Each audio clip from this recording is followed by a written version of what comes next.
收到小 S 的邀请录节目是怎样的心情？会紧张吗？其实一开始有一点却步甚至就是第一次邀约的时候，其实我是拒绝的。很久没有上节目了，我不是那种起伏很大的人，我怕自己给不出那种节目的效果，又要拍家里，然后又要去深挖很多问题，然后我还要去跟我姐姐沟通，所以就觉得然后所以一开始是有点却步的。你觉得什么问题是他在节目里不敢问的？应该就是一些的问题吧。生活中你是个喜欢买的人吗？我最近的购物欲非常的低，因为我常常在想，你看我们只有一张脸，但是我们有几罐的乳液，然后我们只有你知道2只脚，可是我们有好多的鞋子。然后我现在觉得能够把一罐乳液能够把它用到见底，我就觉得非常的有成就感。我还是很爱逛街，会出去看很多东西，但是买的话就越买越精了吧。之前购物有缴智商税的时候吗？还是会有啊，但都是比较年轻的时候，那个时候刚开始有能力会给自己买一些大牌子的东西，然后就有一件裤子，然后穿就觉得哇，这种版真的只有大牌子才做得出来，可是其实非常的贵。在那个时候，我那时候是20出头吧，大概是5000左右，然后后来买了之后，我现在连那件裤子在哪儿我都找不到。很多妈妈都会给孩子买最好的，有了宝宝之后，你的支出比例有没有改变？也还好因为宝宝长得很快，所以他的衣服基本就是汰换率也比较高。我现在购物的话，会不会比较是有目的性的？比如说我女儿就前阵子腿又变长了，所以她很多的那个紧身裤就变成是开始变短，那我可能就会出去一次就会买就是一批的那种适合她现在尺寸的裤子，然后就穿这样。我还是比较实际的。大 S 小 S 也有女儿，会换着衣服穿吗？会，就是我记得我第一件就是我女儿的名牌的那个小礼服，就是大 S 送给我的，是的，但是是她女儿大概穿过1-2次的，然后就没有再穿，所以觉得有时候会有这种爱购物的闺蜜也是一件很好的事。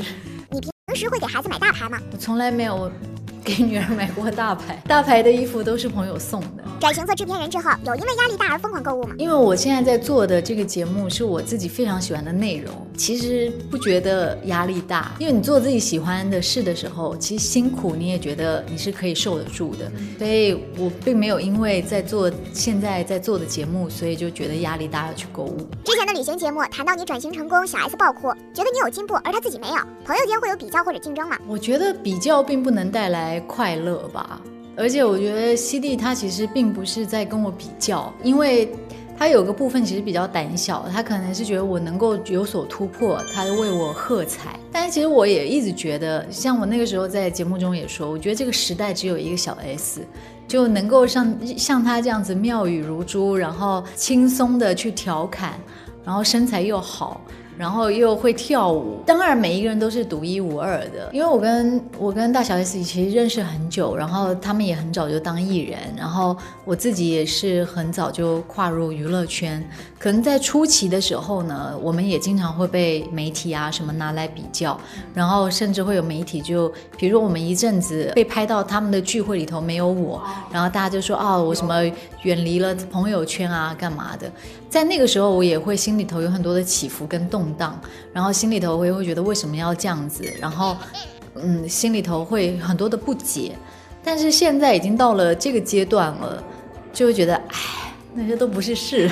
大家也说娱乐圈其实是名利场，你觉得女演员或者女艺人之间的友谊要如何经营维持呢？有的时候你透过名利场反而可以看到那个最珍贵的东西吧。你能够有一个真正的友谊，你会知道它有多可贵。我觉得朋友还是要用时间走出来的吧。你失恋的时候，你恋爱的时候，你事业需要转换跟支持的时候，你人生低潮的时候，你家人可能生病的时候，在这些时刻，那些是跟外在无关，而是在你自己生命当中发生很重要的时刻，你的朋友都会在身边。那种东西就跟外在的这些舆论比起来，它就更为的珍贵了。2020年感觉是很科幻的一年，对这一年有怎样的期许？那天我的同事来讲说，2020这个数字呢，在下一次要遇到3030年的时候，才会有这样子重叠的2020。最重要的就是平安健康，做自己想要做的事，然后让日子过得丰富精彩。Welcome， 刘海呀，滤镜。还 happy， 说来说去永远说不到底，唱再唱都拿它当话题，真最大的反正明天就忘记，来了以后还是一样。有意识到了就行了，不用唱。而且你把你姐放在哪儿？姐姐也默默走到旁边去啊。欢迎范君姐。哎，我们都很怕静电。对，一起下。妹妹。好，欢迎。而且你知道吗？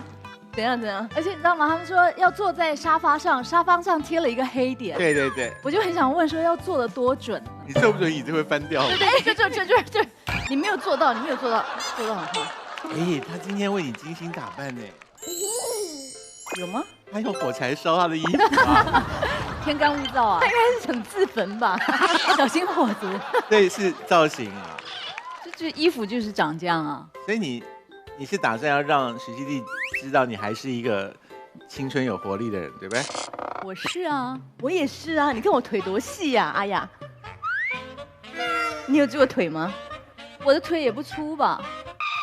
我比较细吧？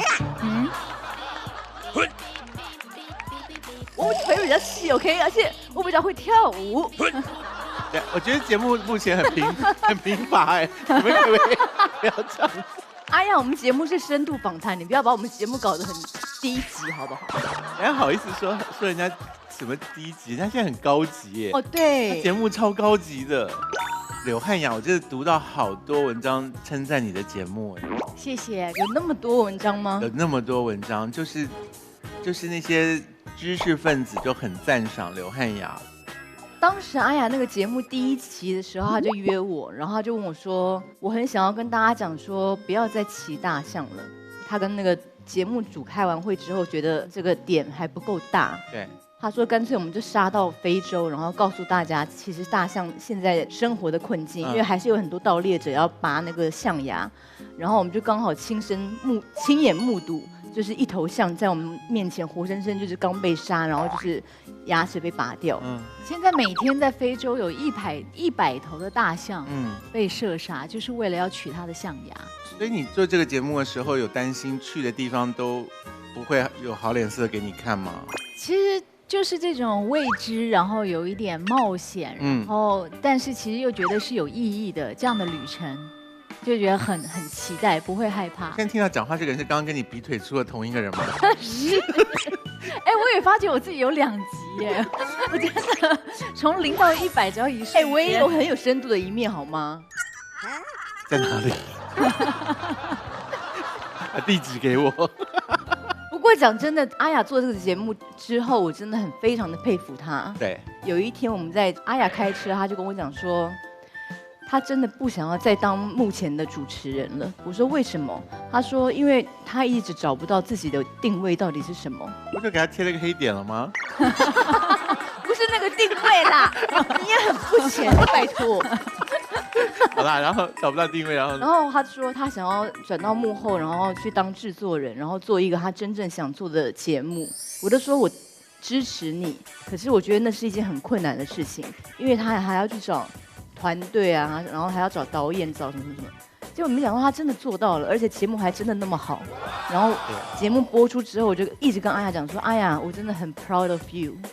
所以我除了羞辱她之外，该夸奖的时候我还是会夸奖。对，而且刘汉雅小姐今天带了她的姐姐来呢，一副就是希望我们看在有家长在旁边的份上，就不要再烦她了。可是呢，她的声明我听了其实觉得很厌倦，因为她已经讲过无数次了，就叫徐熙娣不要再欺负她。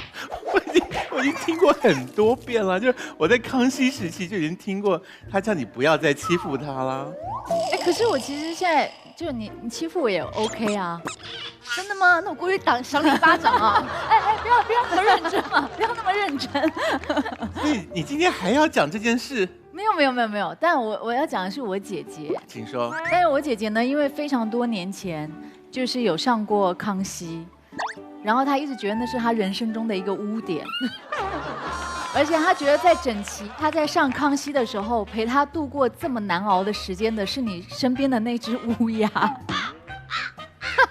他只记得那个乌鸦，是不是？就是我整个节目从头到尾，我就一直盯着那只乌鸦，所以刚刚我看到它的时候，我又稍微放松了一点。怪不得我肩膀湿湿，你看乌鸦流下了温暖的眼泪耶。所以他本来就想说，他这一辈子再也不要陪我上任何节目，因为那个影像会一直留在网络上。那为什么这次又愿意来了呢？主要是我把通告费给他，金钱的诱惑比较大。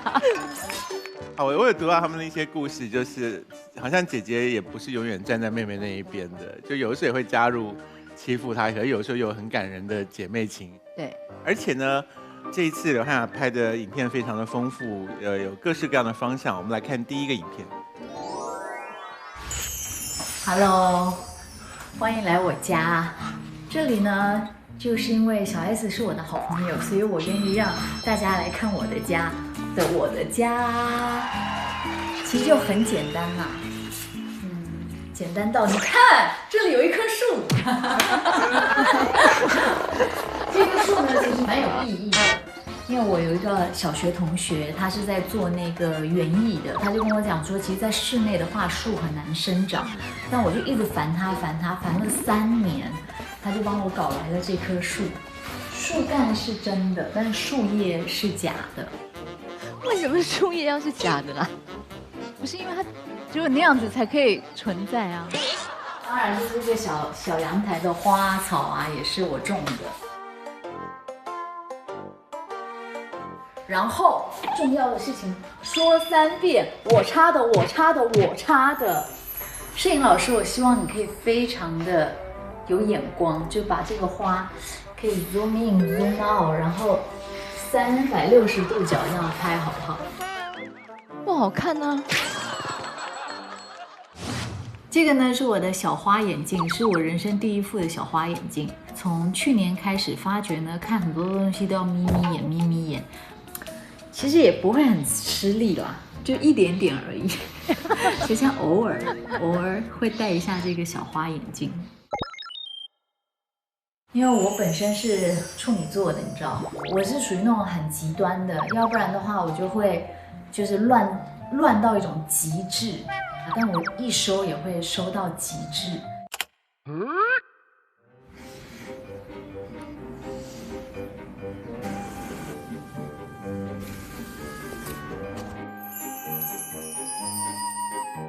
拍得跟广告一样。有时候都觉得自己好想舔那个角落的灰尘。打扫的东西呢，就一定要是像这个，就一定要是自然的。这个呢，就是用醋来稀释的那个一个除蚂蚁的，就这样喷2下，然后蚂蚁就对那个味道很敏感，就会觉得好刺鼻啊，然后就走了。我的清洁剂呢，就走了吗？不会死是要用天然？不会不会。这个是给女儿洗碗用的，这个是我朋友的妈妈做的，也是那种酵素，就是纯天然，自己在家里做的。在柜子里呢，还藏了一些我的私人用品。然后因为这次呢，节目组说要就是带有温度的东西要给大家分享，可能就觉得我平常是一个有温度的人，谁平常没有温度呢？心里有温度，所以我想了老半天。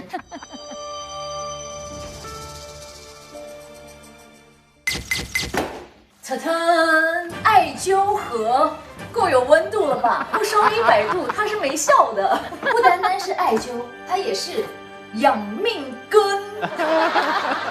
其实女人过30岁真的是靠气色要养的，所以我就会开始艾灸啊、按摩呀。讲到按摩，腾腾。有没有？然后就可以按到胆经，然后里头内侧的这几条筋都可以按得到。嗷嗷嗷嗷嗷！哎，还有一个我跟你们介绍的，这个东西真的非常好用。你把它夹着，你这样，就这样揪。那你揪了之后，你的手就自由啦，你想干嘛就干嘛。哎，我可以看书，我可以玩手机，我可以打电话，我可以抓头发，我想干嘛就干嘛。但同时，哎，我在养生呢。然后我们家有一瓶，这个是贝克汉姆他送我的酒，然后这个是他的签名。我想贝克汉姆在这个时代还是非常具有代表的一位巨星，而且贝克汉姆看到我的时候，他就说 You are beautiful， 他是眼冒星星的说的。小 S 听到了吗？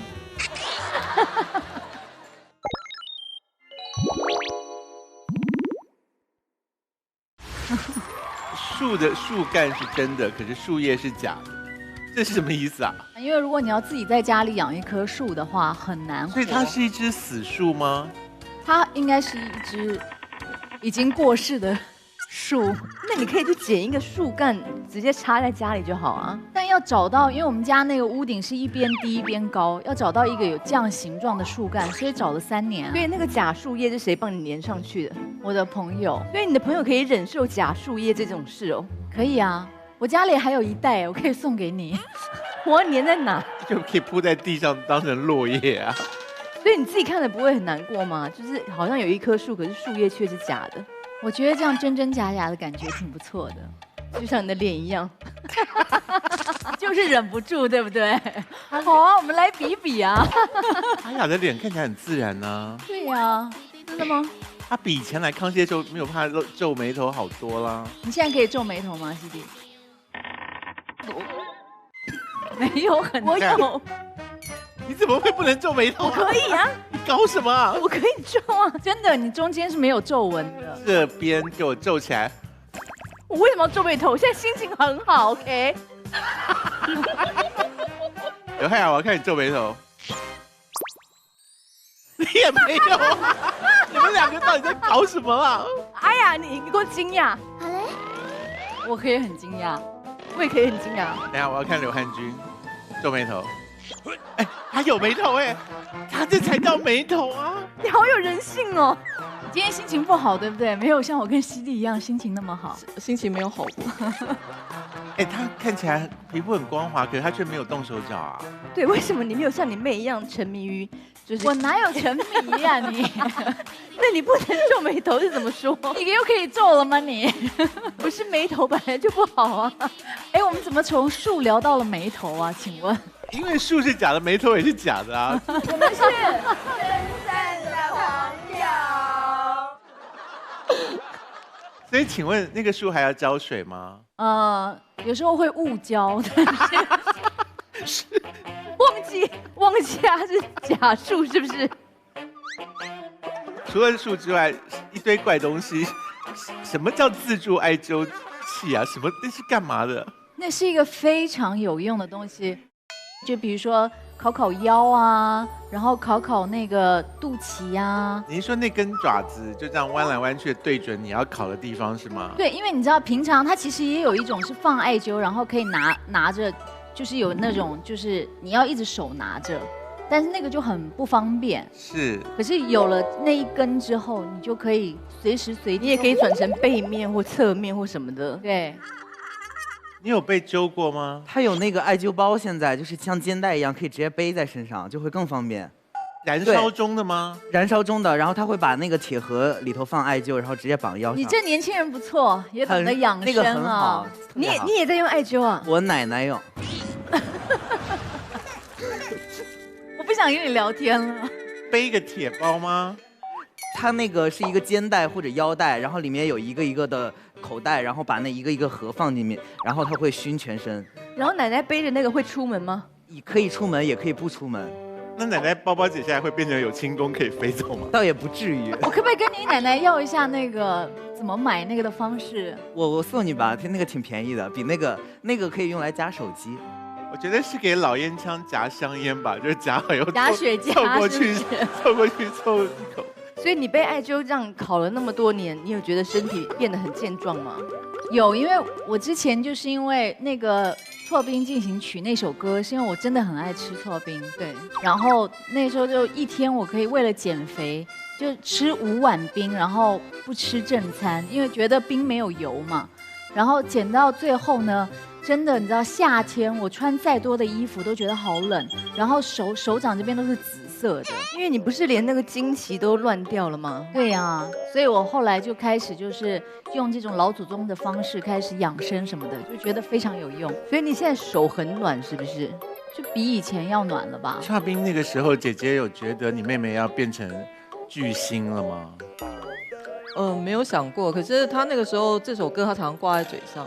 怎么挂？这样挂，那个红豆这样子，然后就跟学生们跳起来。哦，后来就在校园中传开，然后那个时候就去上那个超级星期天，然后那时候那个哈林哥就说啊，我听说你在什么学校里头有一个舞很出名啊什么的，然后我就在那个超级星期天上面跳了一次，然后结果后来就被大家知道了。那首歌是你自己创始的哦。对啊，就因为我真的很喜欢吃刨冰开始的。你不会不知道这件事吧？他没有跟我聊过这件事。你不知道是他创造的，不，我觉得估计我跟他聊，他也忘了，他更不会记这种事。这很了不起耶！这件事你自己写一首歌，你都要三番两次跟我讲你创作了一个歌。你有跟我讲过这件事吗？应该多多少少有吧。不然你以为刨冰是谁做的？我本来以为是一个制作人知道他很爱吃刨冰，然后跟他一起合作出来的。到今天才知道刨冰是他自己发明的。还是说那段时间我们比较不熟？没有。所以妹妹走红，你有觉得很骄傲吗？骄傲吗？不是，因为我姐姐其实她蛮辛苦的，我是后来长大跟她和解之后才知道，她一直都活在我的阴影底下。哪有姐姐活在妹妹阴影底下的？而且怎么活？什么阴影啊？没有，因为我爸蛮晚才生小孩，然后他出生的时候刚好我爸退休，所以他等于是我爸自己照顾的。所以从小我们被灌输的观念就是千错万错都是姐姐错，妹妹没有错，然后什么事情都是要让妹妹。然后所以其实我们小时候都是几乎每天在打架，所以你那时候是很不甘心的在活着，是不是？就咬牙切齿，而且我只能防卫。但是小时候常常蛮受伤，因为我们打架的时候就是会有一些肢体上面的。你小时候打他的时候用什么东西打？就用我的那个爪子打，猫爪，真的，啊，为什么会留下伤痕？因为我就会这样掐他，然后你知道掐的他很爱掐人，而且他的手指的劲儿很强。这样。所以你就默默这样被他掐哦。对，而且每次只要他掐我因为痛嘛，痛就哭。可是他本来他看你哭，他很开心。结果我爸只要一走出来，听到我们吵架一走出来，他一回头马上泪流满面。然后我爸就会直接说：“刘汉君，你又做了什么？你又欺负妹妹。”哎呀，你怎么那么坏啊？可是小时候其实打得越凶，长大感情会越好。不一定啦，你不能这样鼓励小朋友啊。因为我跟大 S 从来没有打过架，可是我们感情非常好。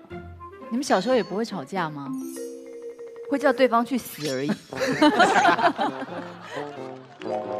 等到后来我就是开始工作，然后又很快就红了嘛，然后大家就叫她都会叫啊，你是那个刘汉雅的姐姐。然后到后来我姐姐他就她自己失去自我了。对，然后到后来我姐姐她自己在经营餐厅，然后也经营得很好，可是她就会说，你不要跟人家讲，就是你是我妹妹，因为她就想要活出一条自己的路，不要再活到我的阴影底下。你觉得刘汉君到目前为止会觉得是耻辱吗？我觉得目前为止都表现得很好啊。你今天还好吗？我刚刚有一直在跟那只乌鸦沟通，应该有稍微好一点。徐熙娣今天看你的眼神还是没有很尊重吗？有他都很尊重啊，有但是他看着我的时候，我的眼神就会看乌鸦。是你的，所以是你的问题吧？我都是非常看你的眼睛哎。有，因为我不希望你回去又把今天当成另外一次耻辱啊。我今天已经抱着那个必死的决心。没事，你现在很好，不要担心。而且你皮肤比你妹好很多哎。因为我觉得他们那个也是职业伤害啊，因为像我皮肤有真的很差吗？你干嘛认真跟他聊起这个话题来？像这种话题你不用接他的姐。哎呀，你不要吵，你让观众看，你姐皮肤又白又嫩，真的在发亮。她有发亮哎。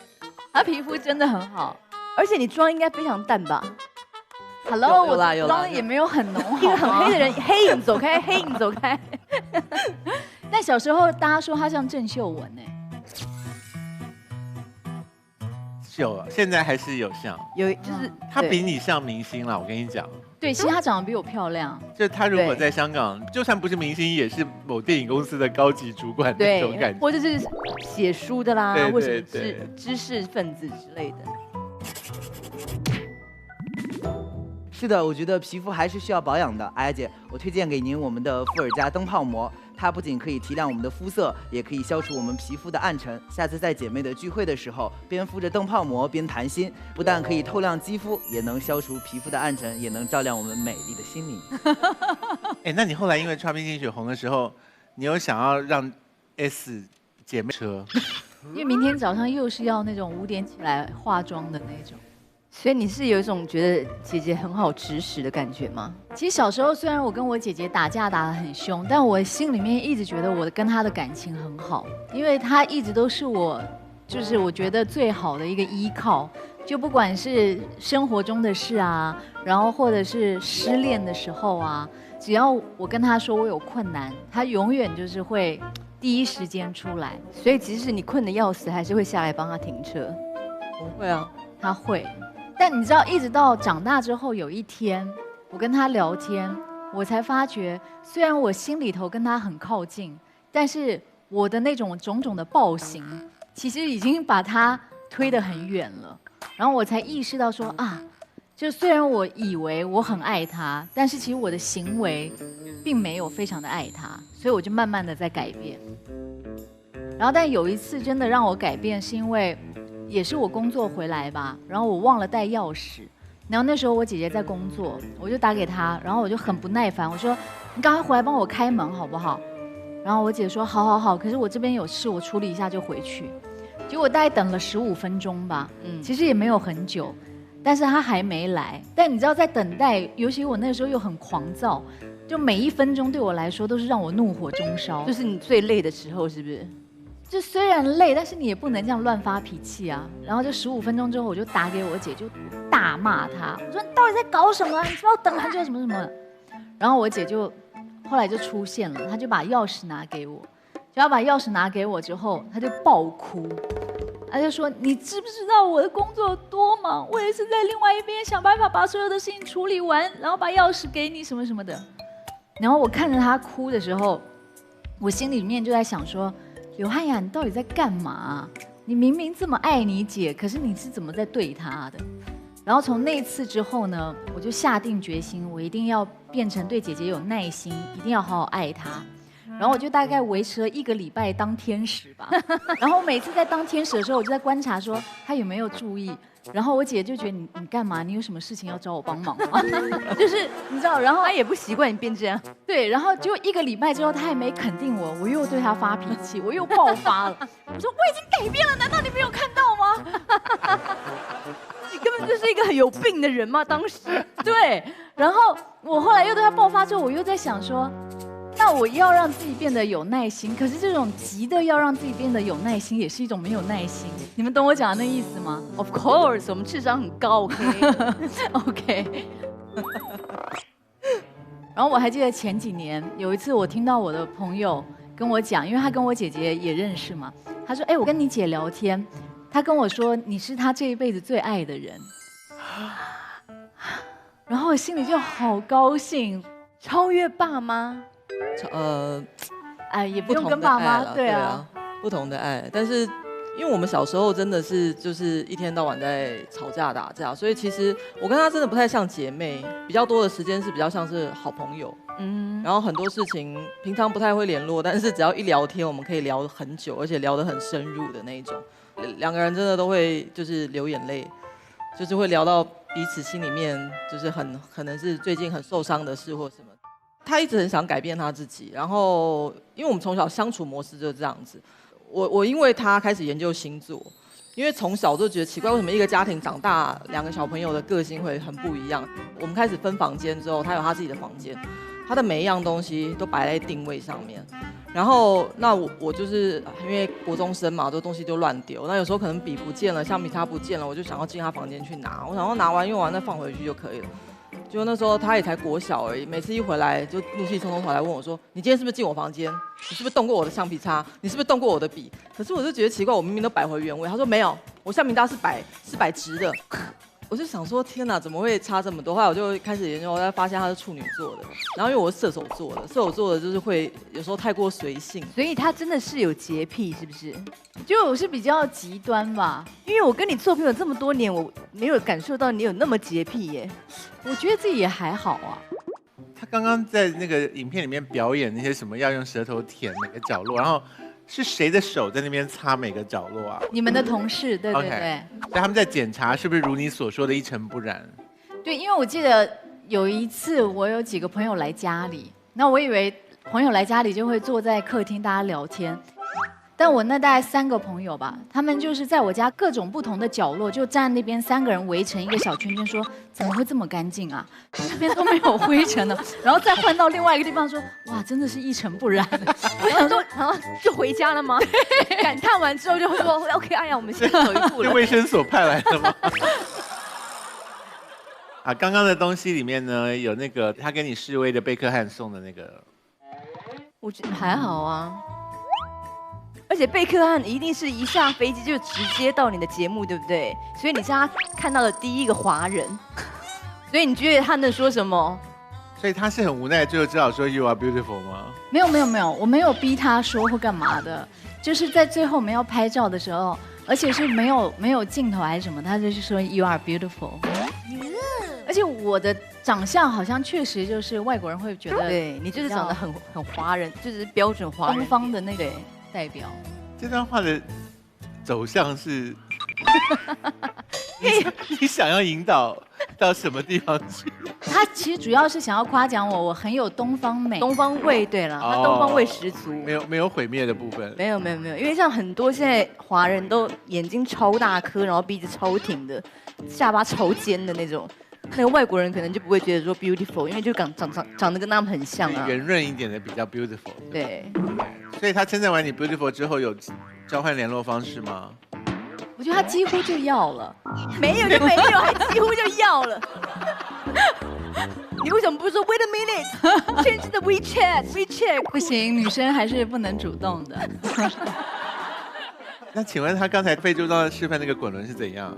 你知道他在我的手机里面，我给他输入的名字是棍指，然后他又非常喜欢帮我按摩，然后我只要说哦肩膀好紧，他就会过来按，然后我就说哎呀你指头可以不要像棍子一样啊，放软。这好还是不好？像棍子？当然是不好啊，因为像我明明就是好，我这个才叫真正的铁血。你感受一下，像我按我的指头很软，可是我会使力，你知道？对。可是他的指头就是很痛，你给他按。是不是很痛？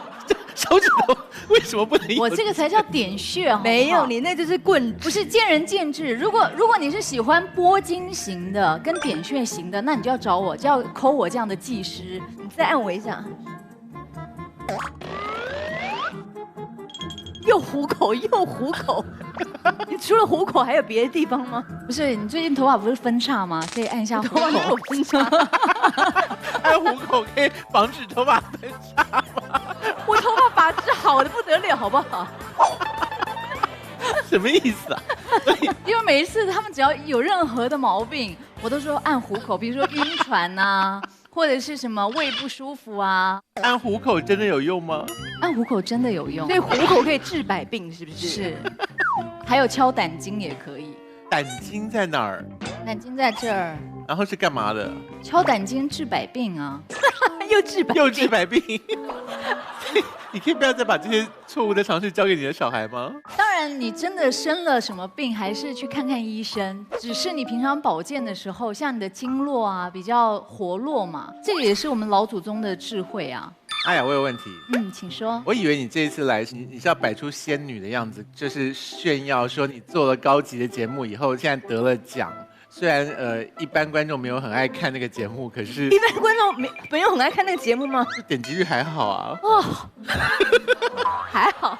喂，有品味的观众还没看过，赶快去看看好吗？有影响力的观众都会注意到这个节目。至少是知识分子都很爱看。对，所以我就以为他这次来要摆出那个老娘已经变仙女的那个样子来对付我们，结果没有哎。对啊，你为什么不耍大牌啊？但是我就是这个样子啊，那不然要怎么样？对，如果现在记者访问你，他是冲着那个节目而访问你的，你可以非常知性的回答啊。你好肤浅哦，不一定知性就要这样子啊。那我到底要怎样？没有，你可不可以示范一下一个当制作人，然后主持那么厉害知性的节目的艺人来上我们节目，该回答的态度？用我去探索。其实他还是那个家伙，他根本没有变高级啊，怎么搞的？因为他们那个节目导演很高级。不是，我就是这个样子。我觉得就也不用刻意吧。他在那个节目当中被人家喜欢，也是因为他是很自然的。他做那个节目的时候，有一些来宾就没有很投入那个行程，后来就会想要回家或什么。对，阿然有这种来宾吗？朴树啊，快讲给我听。他就是直接到机场的时候就说，哦，他很后悔答应这次的。为什么？那集内容是什么？去古巴。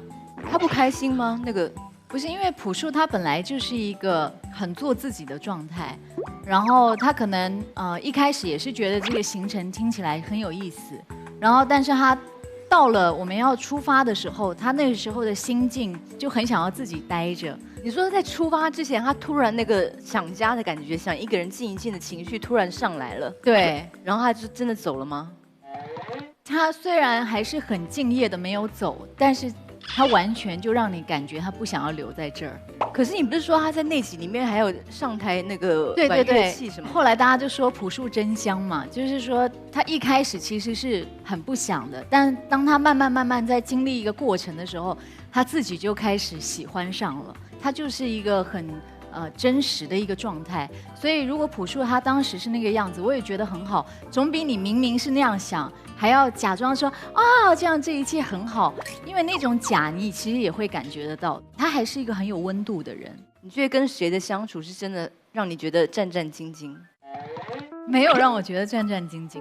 对，因为你首先要抱着一个你就是去交一个朋友的这种心态，你就不会想说谁是怎么样或干嘛。可是你到了一个异地，很多事情你自己也罩不住，也不知道会发生什么事。但这就是旅行最有趣的地方。然后我们那个时候就是录完古巴的时候，我们要从古巴要回到北京，那我们坐的是在 check in 柜台的时候，就跟那个航空公司确认说可以带几件行李上飞机，因为一般不是都是2件嘛。那个服务员也说就是2件，他们说好，那没问题。就在登机的时候，就有一个很魁梧的一个男生出现说你这个不准带。然后我们的小伙伴就想说，但是我们刚刚 check in 的时候才确定说可以带啊。结果那个男的就回答 ，The rule is changed。他真的是这样回答，他就说你现在要带上去可以，但是你要付$1000。那因为那个时候大家都已经登机了，然后我们的小伙伴又很着急。就想说好吧，那就付吧。他就说那你可不可以开收据？因为还是要回来是要报账是工作。然后那个人就回答他说好啊，你现在可以过来跟我开收据，那你就要坐明天的飞机。然后所以就付了$1000，也没有拿到收据，然后就上飞机。这样已经听起来已经很恶霸了，对不对？对。就到了莫斯科之后呢，然后下次要登机的时候，那个空服员就随机点了几个人，而且看起来都是那种比较好欺负、就比较老实的人，说你们下去。他也不跟你讲什么原因。其中一个是我们的摄助，那因为我们的那位摄助他不会讲英文，所以他被这样点下飞机之后，他也不知道他要干嘛。那我们的制片就开始沟通，可是那个男生呢非常的凶，我们的制片就有一点开始情绪起来。我就出去我说 Excuse me， 然后因为其实他就是超卖了嘛。那我那时候我坐商务舱，我旁边还有位置，可不可以让我们这位同事坐我旁边？因为他不会讲英文。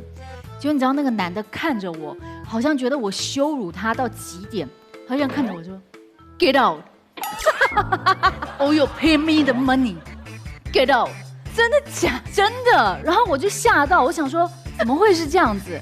我们就10几个人站在那个登机口，因为不知道要怎么办，然后我们就处在那边，大概等了1个小时，最后就来了一个很胖，可是表情真的很的一个女生，你知道吗？然后我们才正要跟她讲话，她的手机就响了，她开始跟她那个手机的人开始聊天，然后聊一聊还讲，搞了个你呀，搞了个你，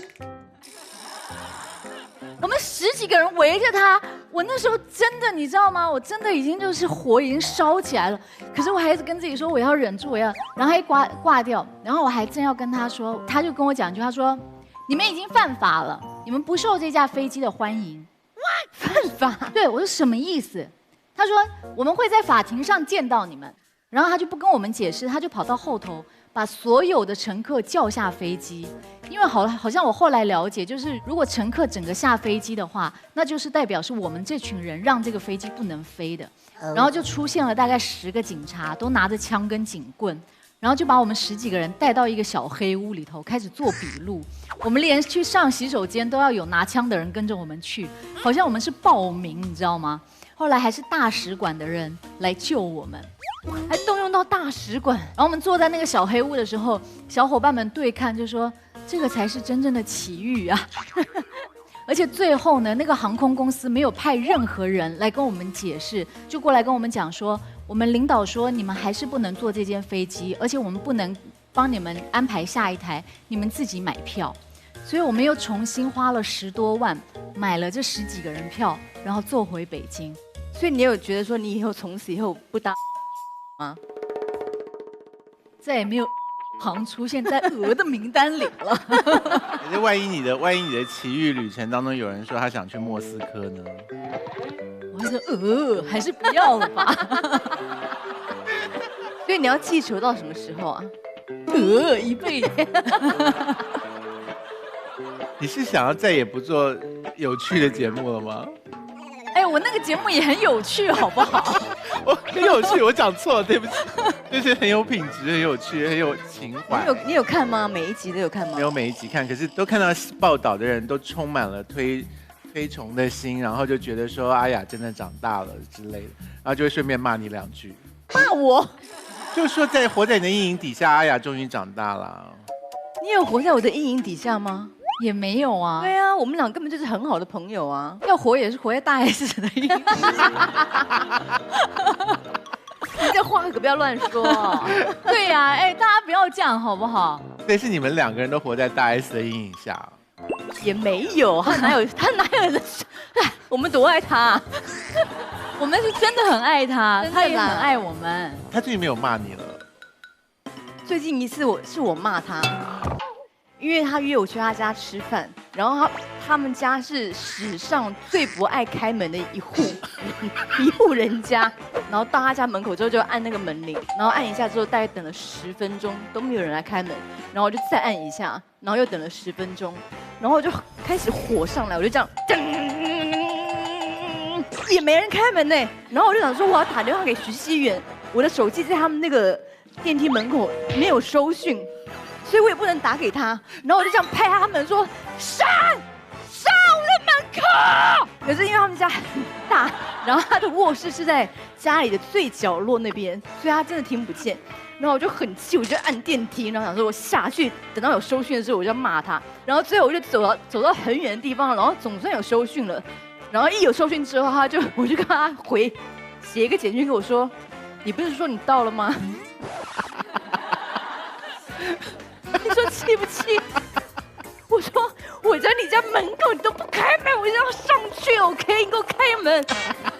然后他们一上去的时候，门就是敞开的，然后一进去我说徐熙媛，你真的很可恶哎，然后我就飙了一大堆脏话，他就说我真的没听见门铃声，真的没有听见，所以我就他说你要不要先喝一点 whisky？ 我就说好。所以最近一次是我骂他。我不知道为什么你们姐妹的故事都很长，为什么都讲那么久，然后讲很琐碎？有很长吗？是不短了。你刚刚那个更长，好不好？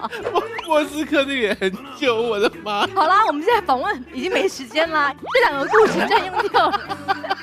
观众已经无法再了解深刻的阿雅了，因为我们节目结束了。谢谢，走吧。我觉得柜子里有东西。好，麻烦你打开我们的伏尔加花花柜。让我们一起打开伏尔加花花柜吧。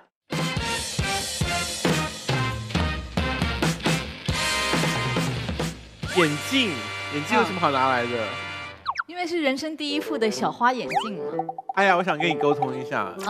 这是老花眼镜。你干嘛要叫它小花眼镜？你们干嘛要叫它老花眼镜？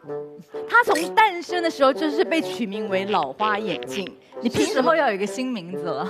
你干嘛这么害怕提到“老”这个字？也不是害怕啦，也可以叫它老花眼镜，好不好？老。哎呀，你是何时开始发现自己看东西要这样子？最近这几个月。才这几个月吗？我很早之前就会了，因为以前我都非常的嚣张。以前我老公就比我早老花嘛，然后那个保养品上面的字不是都很小吗？哎，保养品上面字真的很过分啊！你这个是给谁看？给蚂蚁看的吗？然后以前我老公都会说 ，baby 帮我看一下，我就说哦。我说他这是什么什么，你可以用。然后所以这样拿给我，他说 baby 你帮我看一下，我就这样。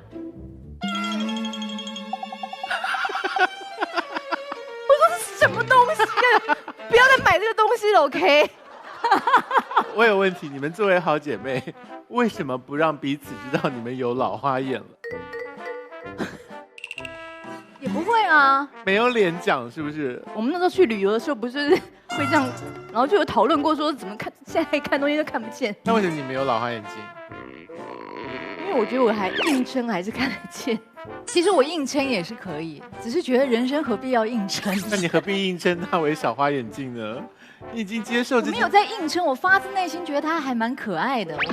我想要叫他一个我喜欢的名字，行吗？行。那你去看医生的时候，你好意思说医生大人我有小花眼吗？他根本听不懂你在讲什么。我需要一副小花眼镜。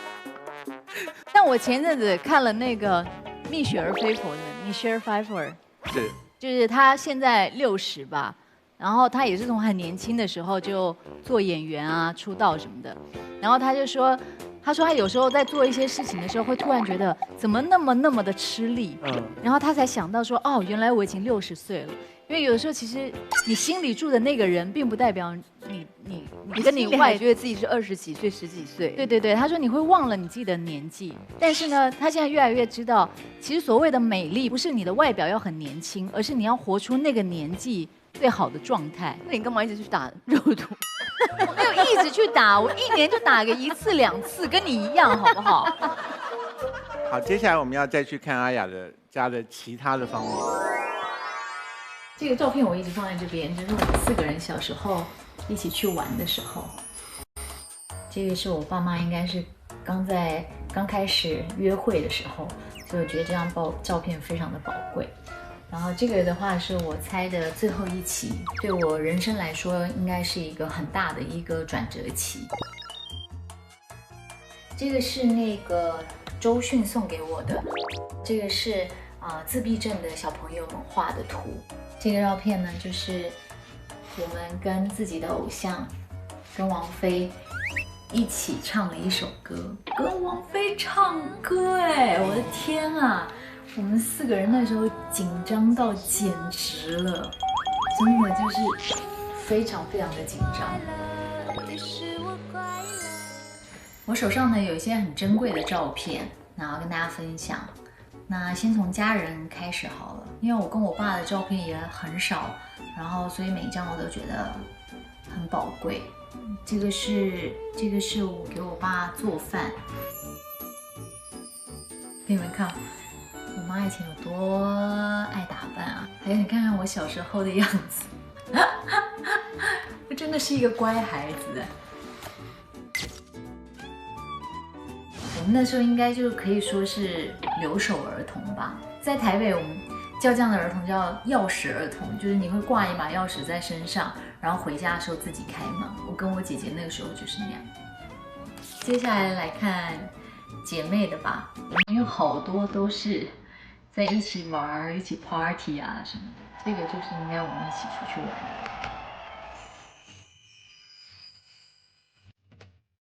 主题 party。这2张都是在当时西园西地家拍的，黑人西地跟我。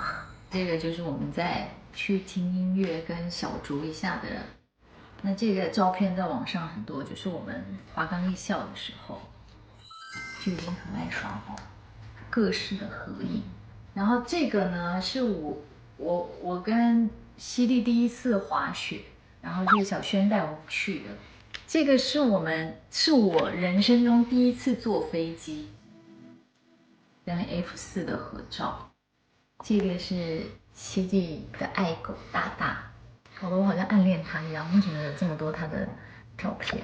对，那因为我小时候是单眼皮，然后西地小时候就是双眼皮，我们俩就玩一个游戏，就是我让自己变双眼皮，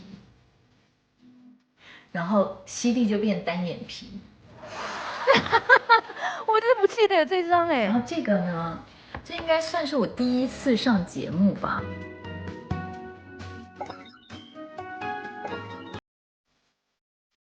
不过后来开始工作之后呢，其实自己心里头也会有自己喜欢的人啊什么的，然后有时候也觉得很烦恼，因为真不知道该选谁。比如说大家都知道我是华嫂对吧？我并没有很刻意，你不要觉得我把它护背就代表我觉得这张照片很珍贵，我就是觉得它很珍贵。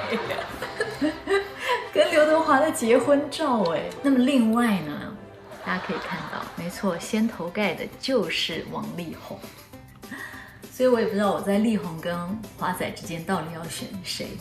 所以最后为了不要辜负他们两个，为了不要伤他们两个的心，我就嫁给了我现在的老公。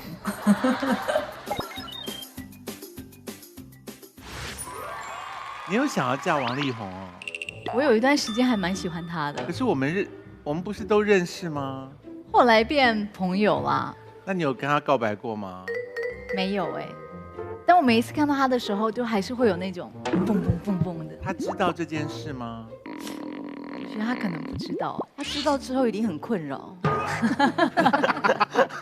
他家里的派对都不请你吗？有，那么他们家每年都有那个圣诞派对啊对，有邀你吗？有啊你有去吗？有啊，那你在他家里做什么？看他老婆跟他之间怎么样？没有了，他老婆特别优秀，就是会烤一些东西啊，烤饼干，然后就很温暖那样子啊。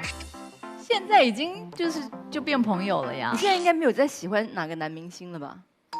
现在没有哎，你要朴树的时候是因为你喜欢他吗？朴树我还是觉得他很有魅力。所以你有因为哪一个艺人跟你一起去旅行之后，就真的有一点喜欢上他？你上次不是跟我说窦骁吗？窦骁是去之前非常喜欢，去完之后就讨厌他吗？不是去完之后呢？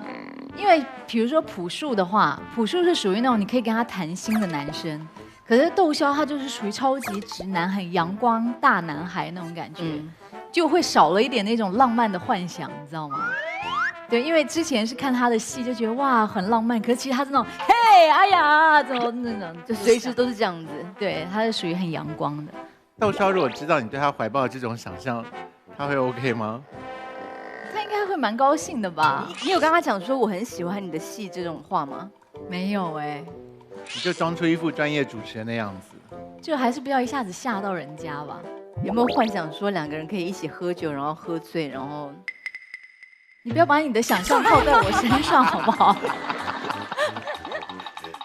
所以刚才那个拍出来的地方，那些照片你是有几张是我有的，有几张我你现在还有办法装单眼皮吗？应该还是可以吧。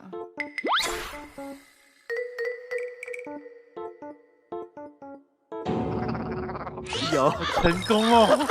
哇，好有威严哦！好有威严。欢迎收看《花花万物》，我们要讨论的是，你好像要统治地球的样子，好吓人。你现在可以弄成双眼皮吗？哦，我忘记你割了。不是割是缝，好吗？所以你现在回不去单眼皮了。回不去现。在可以用单眼皮吗？让我回忆一下你原本的你。有吗？你再也不是我认识的那个刘汉雅了。单眼皮很容易看起来大小眼，非常容易。所以你才去缝是不是？对啊，因为每次那个戴那个假睫毛都过或者什么多久了还为这件事情解释？没有人责怪你啊。对啊，缝很正常，很多人都缝啊你。要缝我知道嘴，你也尽管去缝好了。那要不是因为它实在太容易看起来大小眼跟眼睛很肿，你就是承认你想爱漂亮嘛？我还是喜欢我的单眼皮的。你跟他做朋友以来，徐熙娣表现的最不够意思的一次是什么？现在想到一件他会讲的事，就是那个吃饭，对不对？你现在想到了一件事因为他刚才在化妆间又跟我提了一次，他很不爽。就是有一次呢，我要跟一个非常不熟的朋友去吃饭，然后而且那个朋友呢是我朋友的先生，我们不要讲是谁，是朋友的先生。然后因为他到台北，我还是要招呼一下。你朋友不在场，然后你要跟朋友的先生吃饭。对，因为我们也大家都认识，然后想说他来到台北，我要先来台北，要招待他，那就是因为不熟又是朋友的先生，对所以我就想说要拉好朋友陪着一起去。对，然后他就跟我说：“好啊，没问题啊，我陪你啊。”然后就想说太好了，太好了，然后觉得那顿晚餐终于有了一个支持，然后觉得一定会是一个很棒的晚餐。就在那天你只下午，拉了徐熙娣一个人。因为你也不好说找很多人，那个朋友如果他都不认识，也会很尴尬。然后他也见过熙娣，所以大家还是熟的。然后结果在当天下午，我就接到熙娣电话，然后他的我时间拿捏的很准。对，就是在你已经不知道该怎么办的那个时间没有办法求救了。对，他就说：“哎呀，哎呀，我今天真的我胃好不舒服哦，我今天可能没有办法陪你去啊。那你今天一个人去，就完全一听就知道，就是学生时期你想要装病翘课的那一种声音。”我就直接跟他说：“我说徐娣，你就是不想来，你在那边给我装什么病啊？”然后他就大笑给我说：“哎呀，我真的不想去啦，你今天晚上一个人去好不好？那你就去我那家店吃饭，我买单。问题我根本不 care 你买不买单，我是要有一个人可以陪着我。”就最后整顿晚餐就是我对着朋友的那位先生，因为你不是说聊得很来吗？就跟他天南地北的聊着呀。对这件事人家很 care。但只是小事而已。你很贱，你常常搞这一招。我后来根本被他气到，我约他吃饭，我后面都其他人都没有这一句，只有他有这一句。我约他的时候都会加一句说：“不要来就现在说。”然后他就会立刻回说：“我不要去。”我说：“很好，不要等到最后一秒才跟我讲，把位置空给别人，就很烦呢。”可是其实他装病的时候，我心里就觉得他太可爱了，很幼稚啊，这家伙。就是只有你这样的朋友，他才会跟你来这一招，而且他明明知道你会把他识破，他还跟你演一场，你知道还有吗？脸演那个什么胃痛什么鬼我？很喜欢演病，就是有疾病在身，所以没办法前往。你跟他做朋友以来，没有讨厌过这个人吗？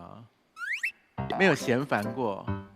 而且越是认识越久，就越爱他，真的？你不觉得吗？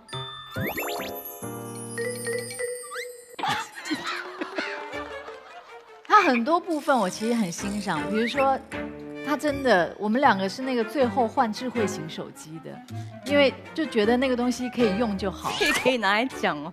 对啊，然后他来我们节目就是去非洲那一次，然后上热搜是因为他有一件衣服穿到破洞了，还在穿，裤子也破洞，裤子也破洞，只是因为他就觉得他舒服，就他不会去追求那些好像，但在我心中或很多人心中，可能他已经是一个大明星，对吧？但是他那些东西他就是不会变，因为他就是那个样子。还有那个包包真的很脏，其实也触到我处女座的点，我觉得 OK 很舒服，你可以不用换，但你可不可以洗一洗？哎呀，我也拿去干洗了，干洗了，终于，但是黑到已经你知道吗？就我跟他出去都会有点不好意思那种感觉。但他就觉得，因为他喜欢，所以他就用。我问你们两个，好琐碎，为什么会出现包包已经拿去干洗了这种废话？但是友情就是建立在这种点滴跟琐碎当中。好了，我要看下一支影片了。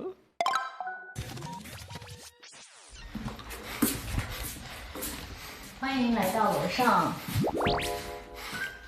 楼上呢，就比较是我跟小孩还有先生，我们自己3个人的小天地。然后这边呢就会放一些照片啊什么的。然后这是我女儿的画，就是作为妈妈，我是女儿永远最忠实的铁粉，所以呢，反正我就觉得她真的很棒。这个是我小时候，你看，跟我女儿是不是有点像？但我女儿还是比我美很多的。这个是我先生画给我女儿的。我女儿也是我跟我女儿比我美好多一起，就是去那种店里做的相框，虽然做的不怎么样，但我就觉得很有纪念的价值。然后我女儿呢，她很喜欢到不同的地方去捡石头啊，然后就是捡一些有的没的，有一些比较特别的我还是留下来，像这个石头是她捡的，捡了一个核桃，但她有一些捡的还是不错的，你看这个也是，我觉得也挺漂亮。然后因为我跟我女儿都是属马嘛，所以呢就会有一些朋友会送我们马的东西。那像这个就是我一个朋友送的，你这个好像是范范送给我的，这个是我先生送的，就是这徐熙娣都没送东西是不是？马宝宝。然后这个画呢是我女儿在3岁的时候画的，中间这个是她画的，然后那个旁边这个是我画的。来，进来带大家看一下，有一面墙也是跟我女儿有关的。这个就是我把她在学校里面做的一些劳作，会过妈妈的生活。我发觉我先生跟我孩子都是就很有艺术天分，然后也很喜欢画画。像这个是我先生画的，然后这3张呢不是我先生画的，但就是我生孩子那个时候，就他可能觉得我很辛苦，所以他就写给我卡片，我觉得也很有纪念的意义。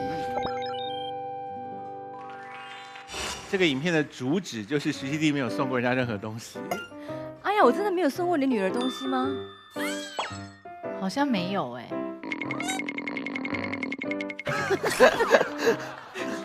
但是其实不送东西也是好的，对啊，我们都会只讲，比如说她生日，她是真的不要人家送她礼物，我知道，而且只要你送她礼物，她真的会生气，那你干嘛要让寿星生气？我也没有，但是我应该有送一些我女儿穿过的、穿不下的衣服给你吧？没有，她有送过我一袋，但全部都是很烂的东西，真的，就比如说她那个笔已经快写完没有水的，有没有？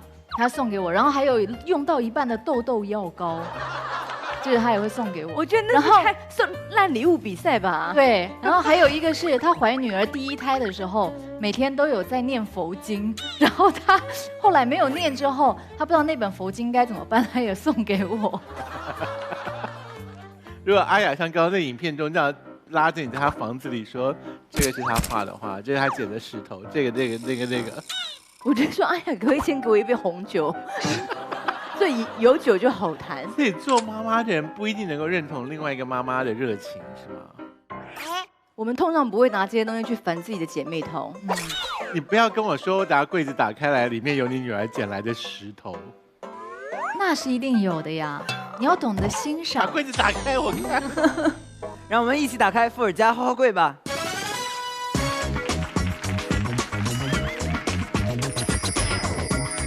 拿石头来，不止石头，还有那2幅画，请我女儿画我才画的多嘞。你先看看她画的我，哎，蛮好看的，对不对？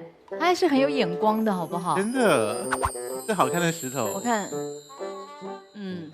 怎么办？不能骂哎。她不是乱剪的耶，她是看到有特色的她才剪。看看，你看这个她画的多好，你看这个裙子，这种色彩女人也的搭很配，会花，好，不要吵，不要吵。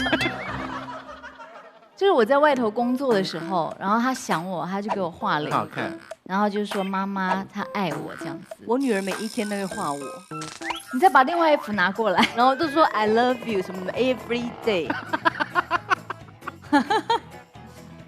对，然后这个是我老公画的，他跟我老公一起合画的，也是我回来的时候，就他们已经把它裱好送给我。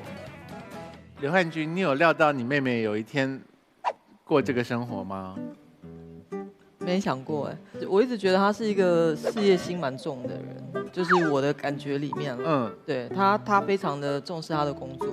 我们两个其实本来都没有打算生小孩，后来是因为我妈不断的动之以情，就觉得说我们家都没有一个传宗接代，没有小孩。但是后来我想说，反正他工作这么忙，又那么会赚钱，那这种苦差事就我来做就好了。你是抱着这种心情才怀孕的哦？没有啦，那当然后来舍我其谁的心。但是她后来怀孕，其实我真的也还蛮讶异的。对，因为阿雅以前常常就是大声的表达出说她是一个不会结婚也不会生小孩的人。你有料到你会进入这个婚姻吗？还是说这对你来讲是一个神奇的事情？比较是后者，就女生到了一定的年纪，你就经常会被人家问说，啊，你会不会想要结婚啊？怎么还没有结婚啊？就过了30之后，就一直被问。然后我那时候心里其实有点反叛，我就觉得为什么一定要结婚呢？然后这种观念对我来说是比较震撼的，因为我觉得你应该是为了爱才去有下一步要结婚什么，而不是你因为要结婚而去找一个对象。你的婚姻有婚姻感吗？就是有感觉自己在婚姻中吗？其实我没有觉得投入婚姻或不投入婚姻的差别，而是有了小孩之后的差别，那个感觉比较大。你会不会觉得就是先生的地位变比较低，小孩还是第一名？不会耶，对我来，在我心中还是先生是第一。你是不是有不小心说出了？你说在你心中先生是第一名？嗯，你要瞪他吗？所以你跟他最近，你们现在还常联络吗？常联络啊，我们4姐妹有一个群组啊。可他真的很难约。我今天就是在北京，叫他晚上要出来吃饭，他竟然跟我拒绝。他很奇怪哈，就是他很喜欢朋友，可是又很讨厌被约出来。对，不是因为本来说好了是阿雅到我的饭店跟我聊天，那就很好啊。结果现在他搞一个又约北京的其他朋友，然后刚好范晓萱也来到北京，就变成是那个自己说，如果范晓萱也在北京，这是多巧，大家可以在这当然要聚边聚。会啊。就他竟然因此他就不来了，因为本来是说好要到我饭店，你现在跟范晓萱不合了。不是因为本来说应该真的是他应该其实心里很嫉妒小萱的才华。妈呀！本来是要到我饭店，现在改去餐厅，我就不想要。原来问题就在小萱身上哦，原来是这样。我们还是把我们的修复车可以把友谊也可以修复，所以我们把修复车带到我们的台上来吧。阿雅，等一下可以从伏尔加修复车上面选择一部分的物品，从事公益的使用。同时，我们的伏尔加修复实验室会给大家介绍物品相关的修复技能，通过修复可以让更多的物品变得更有温度哦。这是我看过车上最多养生物品的东西耶，选3样。选3样。这个一定要走，这个然后这个加艾草莓一起走，对不对？还有这个可以。这什么鬼？这个超又来了，什么啦？我跟你说，女性呢，其实这个骨盆跟屁股很重要。然后有时候你不晓得自己的屁股其实有很多的结，你就这样，然后你这样滚。你生小孩以后智商有流失吧？没有。什么？你在家弄？我生小孩之后是往智慧的方向走啊。这是什么？这个是我做就这一季节目的时候，我们去那个海洋啊，不是在讲那个塑料垃圾现在对环境的影响吗？对。然后其中那边当地有个艺术家，他就是会用，这都是他在海边捡到的，当地的当然挺值得捐啊。这是我做给我女儿的，这个真的不行。这可以啊，因为她会跟我吵架，我女儿，这是你女儿的吗？对，我做给她的。Eva，因为这个是关于海洋的故事，我们希望让更多人知道海洋有多么的重要，要保护海洋。所以我觉得像 Eva 这么乖的小朋友，你一定不会建议把这个礼物捐出去，让更多人知道关于海洋的故事吧？怎样？你们跟这个行有什么差别？你们自己说一说。啊，刘汉雅小姐呢，现在要写上一张祝福的卡片给这些物品的新主人，因为怀抱着慈善的心买下这些东西，就可以做更好的公益，尤其是那一个代表海洋的关心的这一个艺术品。我可能会写脏话。啊，